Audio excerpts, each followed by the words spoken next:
Hello and Fakhar रागले to all of you. मैं हूं फ़खर यूसुफजई और आप देख रहे हैं डिबेट विद फ़खर। आज की डिबेट में बात करेंगे इंडिया के मिशंस के हवाले से कनाडा में। वैसे इससे पहले लंदन में हमने देखा कुछ दिन पहले वहाँ पे फ्लैग उतारा गया था, लेकिन अब बाकायदा वहाँ का जो हाई कमिश्नर है उनको बुलाया गया है न्यू दिल्ली में और उनको बाकायदा जिसे कहते हैं कि समन करके एहतजाज रिकॉर्ड करवाया गया कि भई कनाडा में उनके जो मुख्तलिफ मिशंस काम कर रहे हैं इंडियन गवर्नमेंट के, इसके ऊपर कुछ लोगों ने अटैक्स किए हैं, उसको रोका क्यों नहीं गया या इसकी डिटेल्स क्या है, इस हवाले से बात करेंगे। इसके साथ-साथ इसरो का संडे को एक बहुत बड़ा टेस्ट, मैंने उसकी वीडियो देखी थी, मैं बड़ा इम्प्रेस हुआ, वैसे तो पूरी दुनिया उससे इम्प्रेस है।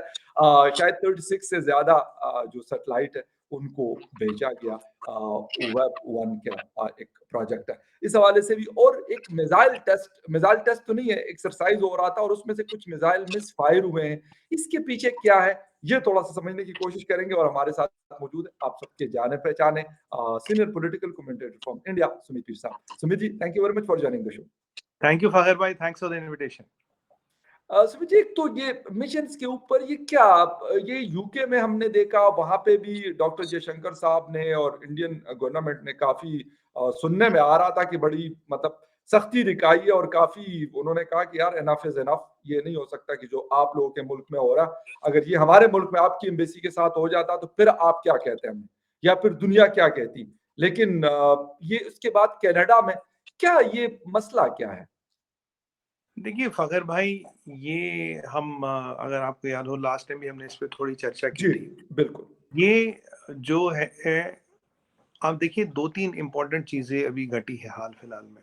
जी। पहली बार आपने देखा होगा वो एक अमृतपाल को यहाँ भेजा गया, जो जी, फरार है बिल्कुल। पुलिस जी, सेक्शन, बिल्कुल। बिल्कुल, ठीक बिल्कुल। है? उससे भिंद्रावाले नंबर 2 ये सब बना, जो खालिस्तान मूवमेंट जो था खत्म हो गई है, या उसको ज़िंदा करने की कोशिश की रही है। आपके आईएसआई का K2 डेस्क है, के फॉर कश्मीर, के फॉर खालिस्तान, वो सक्रिय है, वो इसको चला रहा है। जी, जितना कश्मीर नॉर्मलाइज़ हो रहा है, कश्मीर में तो अब नाइट लाइफ भी शुरू हो गई, कश्मीर में अब पिक्चर हॉल बनने लगे, इन्वेस्टमेंट ज़्यादा आने लगी, तो या नाइट लाइफ भी अभी शुरू हुई है। तो वहाँ पे जितनी सूरत हाल नॉर्मल हो रही, अब ये खालिस्तान को एक्टिवेट करने की कोशिश की जा रही है। अब ओके। मैं आपको बताऊँ, ये जो खालिस्तान प्रोजेक्ट था फ़खर भाई, आपको जान के हैरानी होगी, ये 1960s का प्रोजेक्ट है, आज का नहीं है। इसमें 5 चीज़ें, 5 लोग इन्वॉल्व थे। ये खाली आईएसआई नहीं है, आईएसआई था, इसमें सीआईए था, इसमें केजीबी था, इसमें मोसाड था, इसमें एमआई5 था। शुरुआत ये ओके। पाँचों ने की थी इसकी, और अब इसमें बचा है आईएसआई जिसके थ्रू काम होता है, और इसके पीछे सीआईए का भी हाथ है, मैं आपको डायरेक्ट बोल दूँ। अब केजीबी, हुँ, एमआई5 और मोसाड इसमें इन्वॉल्व नहीं है। ओके। क्योंकि अगर आप देखें, कहीं न कहीं भारत का जो तरक्की हो रही, भारत की हाँ, जो बहबूदी हाँ, हो रही है, उसको या रोकने के लिए कोशिश की जाएगी। अब इलेक्शन हो रहा है, मोदी को हिंदू फैसिस्ट, हाँ, शोविनिस्ट गवर्नमेंट दिखाने की बिल्कुल है। कोशिश की जा हाँ, रही है। ये सब कोशिश की जा रही है। दुनिया में 3 लॉबीज़ होती है, आर्म्स, ऑयल और फार्मा। हमने तीनों से पंगे ले लिए। पंगे क्या ले लिए? अपने हुँ, मफादात के लिए वी आर बिल्कुल, फाइटिंग देम। या और ये सब पूरा कबाल हमारे पीछे आया। अगर आप डॉक्टर जयशंकर साहब का भी स्टेटमेंट आया था, उन्होंने इस कबाल के बारे में बोला, अभी 1-2 दिन पहले की बात है। जी, कि भाई 2014 से पहले काफ़ी लोग यहाँ खुश थे, उनके इंटरेस्ट यहाँ प्रोटेक्ट हो रहे थे भारत में। जी, 2014 के बाद उनके इंटरेस्ट प्रोटेक्ट नहीं हो रहे, भारत के इंटरेस्ट प्रोटेक्ट हो रहे, इसलिए उन्हें लग रहा है ये अबनॉर्मल है, ये लोग अबनॉर्मल हैं, इनसे हटा के हुँ, हमें पुराने वाले लोगों को लाना चाहिए। आप देखिए क्या हो रहा है। अमृतपाल को जब यहाँ प्लांट किया गया, तब से पम्मा और पन्नू, पम्मू चुप हो गए, पन्नू ये बोल रहा था, और जब पुलिस देखा कैसे धूम दबा के भाग गए, ठीक है, अभी फरार घूम रहा है। अब इसको लाया भाई खालिस्तान वालिस्तान, ये बारी एक्टिविटी शुरू हुई। आप देखिए, टेम्पल्स का वेंडलाइजेशन होता है या ऑस्ट्रेलिया में, यूके में, बिल्कुल, पहला फेज ऑस्ट्रेलिया, या यूके, फिर होता आपका यूएस में, कनाडा में तो खैर है, होता ही होता है। ओके। उसके बाद नेक्स्ट फेज चला रेफरेंडम का, कहीं 1-2 जगह रेफरेंडम कराए गए। जी, बिल्कुल, बिल्कुल। तीसरा फेज चला, और आपको अगर याद हो, कनाडा में पाकिस्तान के हाई कमिश्नर है जाबाज खान, जाबाज खान को देखा गया कुछ खालिस्तानियों के साथ गुरुद्वारे में, ओटावा में। ये पिक्चर है वायरल, टोरंटो में, सॉरी, ये पिक्चर है सोशल मीडिया ओके, पे वायरल हुई। अब आप देखिए, जब ये प्रकरण चला, तो इंडिया में तो खालिस्तान का सपोर्ट है नहीं, है ये अमृतपाल के थ्रू कोशिश की गई इग्नाइट करने की, पर लोगों का सपोर्ट वपोर्ट है नहीं। जी, अब यहीं पहले टेम्ब्रो को वेंडलाइज किया गया, उससे बात नहीं बनी, फिर एम्बेसियों को वेंडलाइज करने की कोशिश की गई। 10-20 लोग गए, 20-25 लोग गए कि भाई खालिस्तान जिंदाबाद, मोदी मुर्दाबाद, मोदी को गाली, हिंदुस्तान को गाली। अपने वीडियो देखे होंगे कुछ, मोदी को गाली, हिंदुस्तान को गाली, बीजेपी को गाली, हिंदुओं को गाली। ये सब चीजें चल रही है। और हमें दुख की बात ये है कि ये जो अपने आपको बहुत पावरफुल कंट्रियां बताते हैं, अब एक और पैटर्न मैं बताऊं आपको। जी। लंदन में होता है और उसके चंद घंटों में सैन फ्रांसिस्को में होता है, फिर वॉशिंगटन में होता है। कौन ऑर्गेनाइज करा रहा है, कैसे लोग पहुंच रहे हैं? यहाँ फेल होता तो दूसरी जगह शुरू होता, यहाँ फेल होता तो तीसरी जगह शुरू होता। पूरा पैटर्न है। ऑस्ट्रेलिया, कनाडा, यूके और अमेरिका, हाँ, या 4 कंट्रियों में हो रहा है। और मेरा अंदेशा, अगर आप मेरी प्रेडिक्शन मांगे, आपको जापान में भी कुछ जल्दी दिखेगा। Next is Japan. अच्छा। हाँ, आपको जापान में भी ये दिख सकता है, ये मेरी प्रेडिक्शन है। You will see something happening in Japan also. तो यहाँ ओके। पे, और मुझे एक बार बताइए फकर भाई, इंग्लैंड में कहावत है, कहते हैं लंदन में चिड़िया पर नहीं मार सकते अगर स्कॉटलैंड यार्ड चाहे। ये जो हमारी एम्बेसी है, ये भारत है, दैट इज भारत, वो बिल्कुल धरती का भारत है। वियना और कन्वेंशन के बिल्कुल एक है, बड़ी प्रोटेक्शन हासिल है, इसमें कोई शक नहीं। और आपका स्कॉटलैंड यार्ड उस छोटी से जमीन के टुकड़े को प्रोटेक्ट नहीं कर पा रहा है।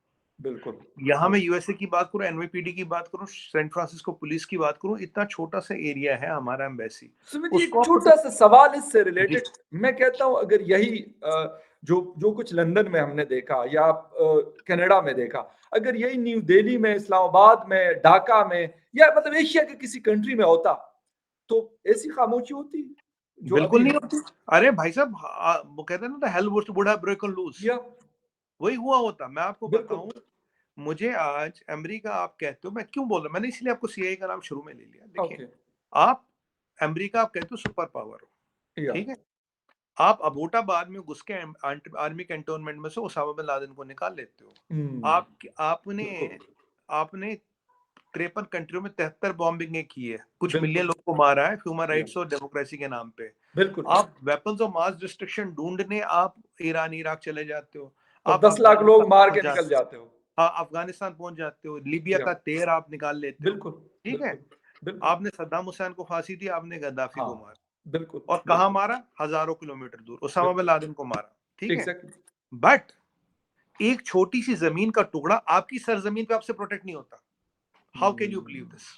या कहा था स्कॉटलैंड यार्ड, जब ये हमला हुआ तो पुलिस स्टेशन को फोन किया गया, आधा एक घंटा हुआ, आधे घंटे में भी पुलिस नहीं आती। कहाँ था ये हमला? कहाँ कहाँ था स्कॉटलैंड यार्ड? कहाँ थी सैन फ्रांसिस्को की पुलिस? और हमारे यहाँ मैं आपको बताऊं, चाहे वो किसी की भी एम्बेसी हो, पाकिस्तान की भी एम्बेसी हो, किसी की बिल्कुल है, आई नो, कर बिल्कुल पाए, ठीक कह रहे हैं, कोई नहीं आई कर एग्री। पाए। सवाल ही नहीं यहाँ पैदा होता। यहाँ सवाल ही नहीं पैदा होता। पर यहाँ पे अगर ये उसके चीजें गेट को हो, कोई हाथ नहीं लगा सकता, अंदर जाना तो बहुत दूर की दूर बात है की कि बात, मतलब कि मैं कहूं कि इंडियन हाई कमीशन के अंदर कोई घुस जाए या पाकिस्तान का जो हाई कमीशन है न्यू दिल्ली में, वहां कोई गेट को हाथ भी कोई लगा ले, कोई मतलब ही नहीं, सवाल ही नहीं मतलब ही पैदा नहीं, होता कि कोई लगा ले। बिल्कुल ठीक मतलब कह ही रहे नहीं। ये फकर भाई, ये इंटेंशनल ब्रीच था। आप समझिए, यहाँ हैं। पैटर्न देखिए, या पहले टेम्पल्स का वेंडलाइजेशन, फिर एग्जैक्टली। बीजेपी जिंदाबाद, मोदी मुर्दाबाद, ये वो गाली गलौज, उसके बाद या एम्बेसीज का वेंडलाइजेशन। और लंदन खत्म होता, सैन फ्रांसिस्को शुरू होता, सैन फ्रांसिस्को बिल्कुल। खत्म होता, वॉशिंगटन शुरू होता है। और हर जगह जो एक वहां की पुलिस की इंपोर्टेंस दिख रही है मुझे, they are not able to बिल्कुल। एक्ट। अब हमने यहाँ लंदन की एम्बेसी के बैरिकेड्स हटा दिए, यूके की एम्बेसी के, बिल्कुल। अब उन्होंने वहां गाड़ियां डिप्लॉय कर दी, सो पुलिस वाले डिप्लॉय कर दिए, एम्बुलेंस डिप्लॉय कर दी। अगर किसी कंट्री का फ्लैग आपके सामने उतारा जा रहा है, तो आप क्या कर रहे हैं वहां पे? What are you doing? या आप बिल्कुल। अगर यहाँ की अमेरिकन एम्बेसी देखिए, कितना चौक चौबंद अरेंजमेंट है, वहां चिड़िया पर नहीं मार सकते बिल्कुल दिल्ली ठीक, आई एग्री। और हर आई जगह। एग्री। बट वहां बिल्कुल पे सही। हमारी एम्बेसी, तो इसीलिए मैं कह रहा हूँ, ये कोई लॉ एंड ऑर्डर सिचुएशन नहीं है, इसको आप सिंपल नहीं ना नहीं नहीं देखिए। नहीं, लॉ एंड ऑर्डर तो नहीं है, इसको बिल्कुल ये कोई तो सिंपल गलत नहीं है। है। नहीं अरे नहीं, ये तो फखर भाई, बिल्कुल सही कह अगर रहे आप हैं।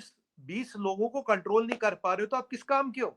20 लोग ही हम्म, तो थे वो गिनती के, मैं 20 कहता हूँ लोग को। 100 भी थे फॉर एग्जाम्पल, लेकिन उनका काम था ना उनको रोकना, हाँ, उनकी रिस्पॉन्सिबिलिटी है। किसी मुल्क की एम्बेसी, वहां की वो रिप्रेजेंटेशन है, वहां पे उनका पूरा स्टाफ होता है, लोग होते हैं, उनकी फैमिलीज उनके साथ होती है। करेक्ट, अब किसी का क्या मजाल है कि वो जाके और उसके अंदर घुसे?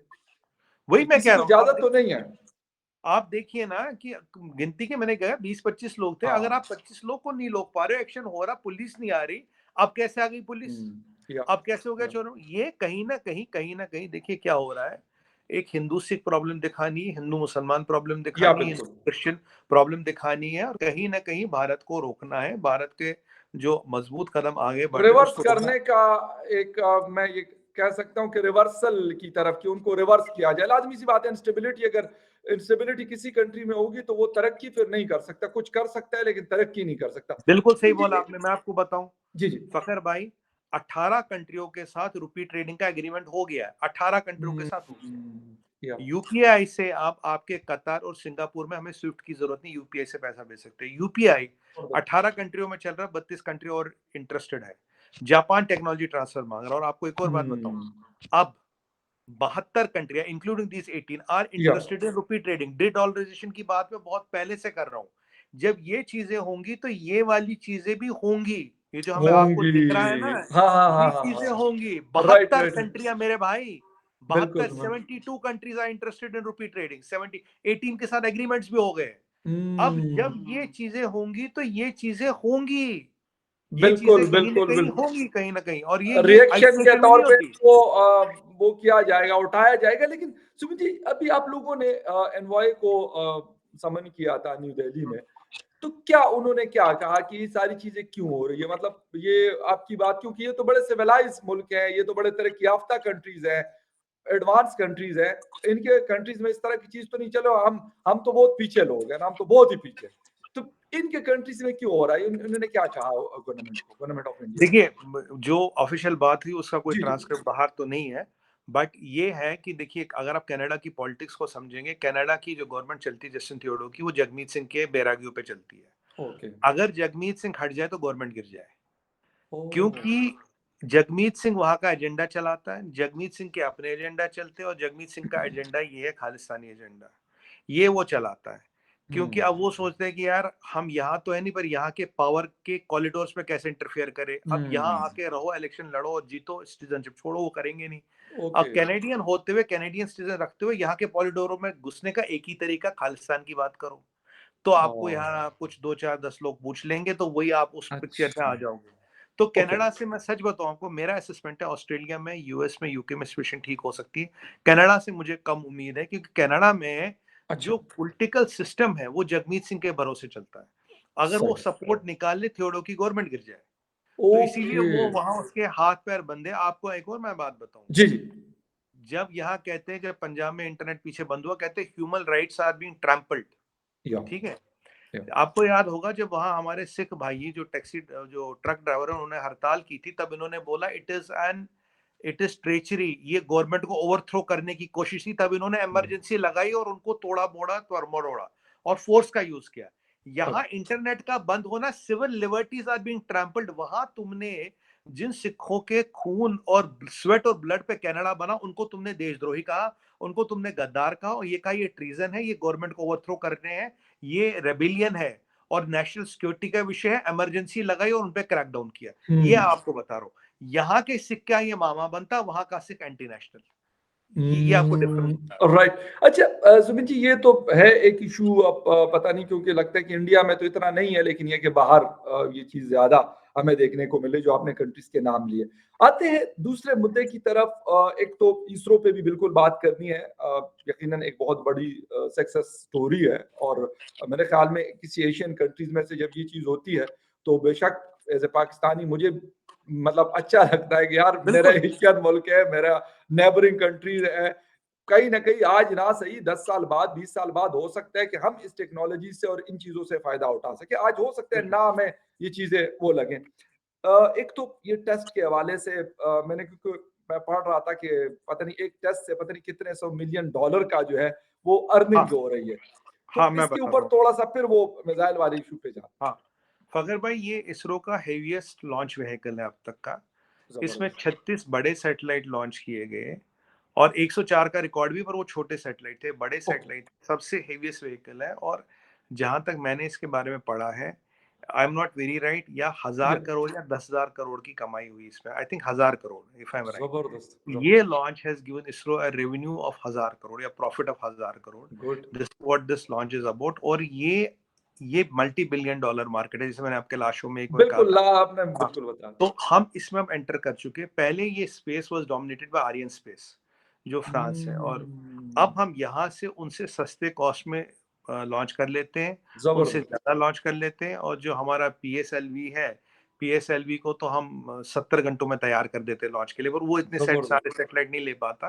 ओके। तो 36 सैटेलाइटों को एक साथ लॉन्च करना और कॉस्ट पे लॉन्च करना, ये एक बहुत बड़ा मार्केट है और हम या इसमें आ रहे हैं। और हाईएस्ट जो लॉन्च व्हीकल था वो हमने लगाया, and I think it has given us a profit of 1000 crore, if I am not wrong, profit of 1000 crore पर लॉन्च। जबरदस्त, तो ये है जबरदस्त, गुड, इसकी वेरी जो नो डाउट, क्योंकि मैं आजकल ये सैटेलाइट इंटरनेट और इसके हवाले से पढ़ रहा हूँ, सुना है कि वन वेब और स्टारलिंक आपस में है, लेकिन कल मित्तल साहब का मैं पढ़ रहा था कि शायद इंडिया भी इस तरह की कोई चीज शुरू करने वाला है, इस तरह का इंटरनेट अपना उन्होंने, जिस तरह वन वेब और स्टारलिंक है जियो उसके का। मुकाबले का। और वो कह रहे हैं कि वो बिल्कुल सस्ता होगा, वो सारे इंडियंस अफोर्ड कर सकते होंगे, क्योंकि $2.5 वो बता रहे थे कि पर मंथ एक का एक्सपेंडिचर आता है, नॉर्मल एवरेज अगर एक्सपेंडिचर, अगर हम मोबाइल इंटरनेट की बात करें एक सिंगल इंडियन की, तो $2.5 से $3 का आता है। तो वो ये बता रहे थे कि मैं उनका एक गार्डियन पे कहीं उनका एक स्टोरी उनकी पढ़ रहा था, तो उन्होंने ये बोला है कि हम इस तरह का इंटरनेट और ये इस तरह की चीज लॉन्च करेंगे कि लोगों की अफोर्डनेस में हो, लोगों के जेब पे भारी ना पड़े, तो यकीनन एक बहुत बड़ी चीज है। सुमित जी, एक चीज ये है जबरदस्त।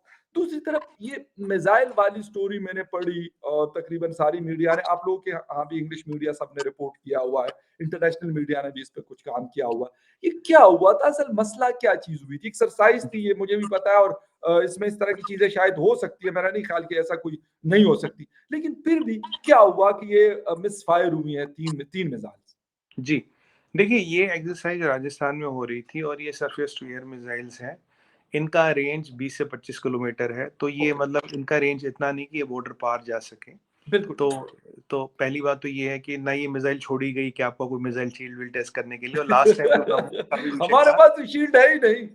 नहीं, वो मैं कह रहा हूँ जो HQ9 और HQ10 है उसके लिए भी ये नहीं थी। और जो लास्ट टाइम जो ब्रह्मोस का था, उसमें भी जो लोग जिन लोगों की गलती, उन लोगों के नाम पब्लिक डोमेन में है, तो उनको बिल्कुल, सजा भी हुई, नाम पब्लिक डोमेन में, तो वो भी कोई आपकी तरफ छोड़ी नहीं गई थी टेस्ट वेस्ट करने के एग्जैक्टली, लिए। एग्जैक्टली। हाँ, जो मैंने आपको बोला था वो मगर ये एक। टेक्निकली क्या मसला हो जाता है, मैं हाँ, उसकी ये तरफ आ रहा हूँ, मैं ये टेक्निकली। नहीं कहता कि ये पाकिस्तान आ जाता है या यहाँ पे भी, लेकिन क्योंकि मिस फायर जब मैंने पढ़ा तो मेरे जहन में एक सवाल आया कि यार ये कैसे हो सकता है?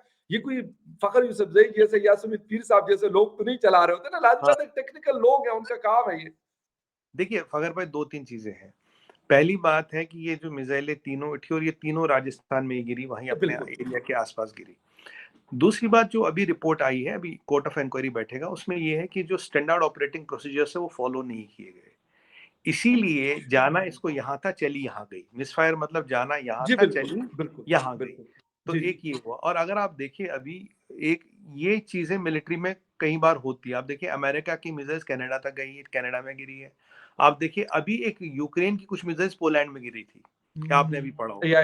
तो या। तो तो ये चीजें अगर स्टैंडर्ड ऑपरेटिंग प्रोसीजर्स फॉलो ना की जाए, तो ह्यूमन एरर आ जाए, चाहे वो कंप्लेसेंट हो या वो चाहे प्रोसीजर फॉलो ना किया उसके कारण, तो ये चीजें हो सकती है, दुनिया में हुई है, कोई नई बात नहीं है। बट हाँ, इस पे एक इंक्वायरी की जरूरत इसलिए कि क्या एरर थे, क्या प्रोसीजर फॉलो नहीं किया गया, और जी, सेफ्टी मैकेनिज्म कैसे लगाया जाए, कैसे सिस्टम को ओके। बेहतर किया जाए। वो एक प्रेजेंट कंटिन्यूअस प्रोसेस होती है। बट हाँ, इसमें ये सामने आया है कि some standard operating procedures were not followed by the people who were हुँ। Suppose to follow it. जैसे कई बार, मैं आपको छोटी सी एग्जांपल बताऊं, हम जी, कई बार 3 बोतलें यूं उठा लेते हैं, यहाँ पर बिल्कुल। अगर अगर हाथ में थोड़ा सा तेल होगा, एक बोतल गिर जाती है, तो स्किप ये हो हो गई जाती लिफाफे में। है। जबकि प्रोसीजर है कि हम उनको ट्रे पे रखें और ट्रे को पकड़े, या पर हम ऐसे ही एग्ज़ैक्टली। उठा लेते हैं। तो ये वाली बिल्कुल, वही बात, बिल्कुल। कई बार क्या आता है, आदमी को शॉर्टकट कर लेता है, कोई कहता नहीं नहीं ठीक है चलने दो, नहीं चलाओ कोई बात नहीं, कोई मेंटेनेंस होनी थी, सही, कोई सही। ट्रिगरिंग मैकेनिज्म होना था, मुझे नहीं पता टेक्निकली अंदर क्या हुआ, क्योंकि बिल्कुल ठीक। उसका कोई खुलासा हुआ नहीं अभी। बट ये है कि some standard operating procedures were not followed by the people who were supposed to follow them, that is why this happened. It's a okay, human. बिल्कुल। जी। एक लास्ट सवाल, वैसे ये हमारा टॉपिक नहीं था। मैंने जो आपको टॉपिक भेजे थे that was not the part of that those topics, लेकिन एक राहुल गांधी साहब का आजकल बड़ा मतलब चल रहा है, सोशल मीडिया पे भी मैं देख रहा होता हूँ, और वैसे भी क्या ये हुआ है जो डिस्क्वालिफिकेशन हुई है, वाक़ई वो अब साइड पे हो गए, और ये हुआ ऐसा क्या है कि जिसकी वजह से डिस्क्वालिफिकेशन हुई? देखिए फ़खर भाई, ये 2019 की बात है, वो कहीं इलेक्शन अच्छा। में भाषण दे रहे थे, जी, और राहुल गांधी जी हमारे जो है वो थोड़ा भाषा पे अपना कंट्रोल खोल लेते हैं। अच्छा। उन्होंने बोला यार ये जो उन्होंने क्या बोली, जो सारे मोदी चोर क्यों होते, नीरव मोदी, ये एक और ललित मोदी, ये नरेंद्र मोदी, ये सारे मोदी चोर क्यों होते। अब मोदी समाज जो बड़ा समाज है, राइट, ठीक, इट्स अ ठीक, बिग ठीक, ठीक, कम्युनिटी, ठीक, और ये ठीक। ओबीसी में आते हैं। अच्छा। तो अब इनके किसी व्यक्ति ने इन पे केस कर दिया, भाई आपको अगर किसी व्यक्ति विशेष से संबंध प्रॉब्लम, आप उसका नाम ले, आप पूरे समाज को हुँ। चोर क्यों बोल रहे हो, हाँ, ये एक सारे सिंगल बोल बंदे रहे से आपको हो। प्रॉब्लम है, हाँ, आप उसका हाँ, नाम हो लें। सकती है, आप बिल्कुल हो टिप्पणी सकती कर है। सकते हो, पर आप पूरे, आपने प्रधानमंत्री को भी चोर बोल दिया, आपने पूरे समाज को चोर बोल दिया। अच्छा। अब हुआ क्या कि ये केस चला, तो इसमें उसमें हुआ क्या, अब राहुल गांधी जी को कोर्ट बुलाया गया, कहते जी आपने ऐसा कहा, तो इन्होंने कहा जो मैं बोलता हूँ सोच समझ के बोलता हूँ, हाँ, और मैं बोला आप माफी मांगेंगे, बोले मैं माफी नहीं मांगूंगा। अच्छा। उन्होंने बोला मैं माफी नहीं मांगूंगा, और डायलॉग भी बोल दिया, मैं सावरकर नहीं हूँ जो माफी मांगू। ठीक है, अच्छी बात है, तो कोर्ट ने अपनी जजमेंट सुना दी। अब इसमें क्या कहानी है फखर भाई, जी, जी। इसमें दो तीन एंगल है। पहला एंगल है, आपको याद होगा मनमोहन सिंह साहब के टाइम में एक ऑर्डिनेंस आई थी, हुँ। उन्होंने बोला था, इसमें था कि सुप्रीम कोर्ट का फैसला था 2 साल, उन्होंने कहा था 5 साल कर देंगे, अगर 5 साल की सजा पे डिस्क्वालिफिकेशन हो, 2 साल पे ना हो।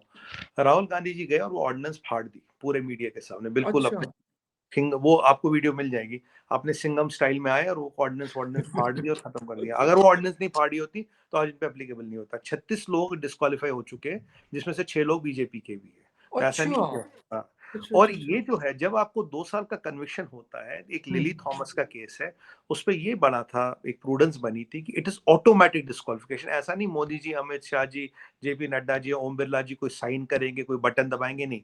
जैसे आप कन्विक्ट हो गए, अगर आप 2 साल के लिए कन्विक्ट हो गए कोर्ट से, तो ओके। आपका ऑटोमेटिक डिस्क्वालिफिकेशन हो जाएगा। उस दिन की आपको मैं बात बताऊं, मैं कहीं बिजी था, मैं 2-4 इंटरव्यू जी, पे जी। नहीं आया था, जी, जी। तो अभी उनके जो वकील थे, मैंने देखा, वो कह रहे हैं यार इससे कोई डिस्क्वालिफिकेशन हो थोड़ी होता है। ऐसा वकील था इनका जिसको यही नहीं पता कि इससे डिस्क्वालिफिकेशन होता है। कांग्रेस में सारे हुँ। वकीलों की फौज है, दुनिया के बेस्ट वकील कांग्रेस के मेंबर है, बिल्कुल सही। किसी ने इनको ये नहीं समझाया कि भाई तुम्हारा डिस्क्वालिफिकेशन हो सकता है, किसी ने ये नहीं बताया कि तुम ये मत करो, डिस्क्वालिफिकेशन हो जाता। और जब ये ऑर्डर आया और जब गैजेट निकला, तो उसमें 24 घंटे का टाइम था, 24 घंटे में ये चाहते ही अपील करके इस ऑर्डर को स्टे करवा सकते थे, या इस ओके। कन्विक्शन को, वो भी नहीं करवाया गया। आपने देखा होगा पीछे कांग्रेस के प्रवक्ता का केस था, पवन खेरा का कुछ लफड़ा हुआ था, जी, जी। 1 घंटे में ये सुप्रीम कोर्ट गए, वहां से स्टे ऑर्डर लिया है। ओके। माजिद याकूब मेमन के केस में रात को 2 बजे सुप्रीम कोर्ट गए, राहुल जी। गांधी के केस में कोई जा ही नहीं रहा। अब 48 घंटे हो गए, अब तक इनके बड़े वकील है अभिषेक मनु सिंघवी साहब, वो कह रहे कि भाई मैं वो पहले ना गुजराती में स्टेटमेंट आई थी, मैं इंग्लिश वर्जन का वेट कर रहा हूँ। खुद सोचिए, ओके। मतलब यहाँ मुझे साजिश दिख रही है फखर भाई, हुँ, यहाँ हुँ, हुँ, कोई हुँ। कोई ना कोई इनके साथ खेल खेल रहा। 2 साल के लिए डिस्क्वालीफाई हो गए, 6 साल के लिए इलेक्शन नहीं लड़ पाएंगे, तो 2024 अच्छा। को छोड़िए 2029 गया, बचा क्या 2034। राहुल ओके। गांधी जी के हटते ही परिवार में कुछ लोग हैं जिनका नंबर लगेगा आगे आने का, और हुँ। बाहर कुछ लोग हैं विपक्ष में जी, जिनका जी। नंबर लगेगा प्राइम मिनिस्टर की रेस में आने का, क्योंकि जब तक राहुल गांधी है ये पद भरा हुआ है, इनके हटते बिल्कुल, ही रास्ता बाकियों नहीं का है। नंबर लगने का चांस बढ़ता है। अच्छा। सब इनको चढ़ा रहे, किसी ने इनको सलाह नहीं दी, किसी ने इनको ये नहीं बोला इससे क्या होगा। और मुझे जहां तक लगता है राहुल गांधी को ये भी नहीं पता होगा कि अगर मैं हुँ। कन्विक्ट हो गया मैं डिस्क्वालीफाई हो जाऊंगा। somebody has sold Rahul Gandhi. Okay. अच्छा सुमित जी, एक छोटा-सा इसी हवाले से सवाल फिर ख़त्म कर रहा हूँ, लेकिन मुझे ये बताइए कि उस ऑर्डिनेंस के अंदर क्या चीज़ें ऐसी हैं कि अगर आप किसी को कुछ कहते हैं तो आप डिस्क्वालीफाई हो जाएँगे, या क्या उसका थोड़ा-सा मुझे हाँ, उसमें क्यूरियोसिटी है कि वो क्या मैं चीज़ है उसके अंदर? देखिए, ऑर्डिनेंस ऐसे आई थी कि अगर यूजुअली पॉलिटिक्स में एफआईआर वफआईआर होते रहते हैं, बिल्कुल, मुकदमे बिल्कुल, बकायदा बिल्कुल। मुकदमा होता रहता जी, है। जी। बट अगर आपको कोर्ट कन्विक्ट करता है, कोर्ट आपको दोषी पाता है और आपको कन्विक्ट करता है, भाई जी, पहले आप, यू आर जस्ट मतलब you are not guilty in the law till the time you are not proven to be guilty, exactly, till the time you are बिल्कुल। इनोसेंट। तो आप पे किसी ने मुकदमा कर दिया मानहानि का, कुछ भी एक्स वाई जेड, कोर्ट जी। में गया, कोर्ट में एविडेंस आई, जिरा हुई, बहस हुई, अगर कोर्ट की जिरा में कोर्ट इज कन्विंस्ड आप गिल्टी है, और अगर आपको 2 साल की या 2 साल से ज्यादा सजा होती है, तो as a member of parliament you stand disqualified automatically. हुँ। ऑटोमेटिकली आप डिस्क्वालीफाई हो गए, एंड आप 2 साल तक डिस्क्वालीफाई हो, 6 साल तक आप इलेक्शन नहीं लड़ सकते। तो आपके पास ऑप्शन है, ओके। हायर कोर्ट में जाके इस सजा पे स्टे ले लो। इस बिल्कुल ठीक। ये जो अपील सजा कर है, दें। अपील कर ले, मतलब बेल तो मिल जाती है आपको, बट ये अगर बात वो हायर कोर्ट इस कन्विक्शन को स्टे कर दे तो फाइन। आप बहाल हो जाते। तो यहाँ समझ मुझे ये नहीं आ रहा, कोई हायर कोर्ट नहीं गया, किसी ने स्टे लाने की कोशिश नहीं की, कोई हिला ही नहीं। मतलब कांग्रेस में इतने वकील बिल्कुल हैं, ठीक। इतने बड़े धुरंधर वकील है दुनिया हिंदुस्तान के जो बेशक, कांग्रेस के, बिल्कुल, बिल्कुल, किसी ने बिल्कुल। कोई कोशिश ही नहीं की। और वकील ऐसा इनका था, उसे ये नहीं पता कि यार 2 साल में तो इनकी इनका डिस्क्वालिफिकेशन हो जाएगा, उसे ये तक नहीं पता एग्री, था। एग्री, तो एग्री, फखर बिल्कुल। भाई, मतलब ऐसी कोताही क्यों, ऐसी लापरवाही क्यों, आखिर गेम क्या एग्री। था? बिल्कुल मैं ये इसीलिए मैंने हालाँकि टॉपिक नहीं था लेकिन फिर भी क्योंकि मेरे दिमाग में ये चीज़ थी और क्योंकि चीज़ें बहुत ज़्यादा हो जाती मैं कहा अगर टाइम मिला तो पूछ लूँगा, ना होगा तो फिर किसी और शो में पूछ लेंगे। लेकिन ख़ैर आपने बड़े डिटेल में इस हवाले से भी बात कर ली। सुनील जी आपका बहुत शुक्रिया आपके टाइम का, आपने शो जॉइन किया and viewers thank you very much for watching debate with Fakhar Yusuf. किसी और डिबेट में फिर मिलेंगे, तब तक के लिए टेक केयर। थैंक यू फखर भाई। Thank you sir.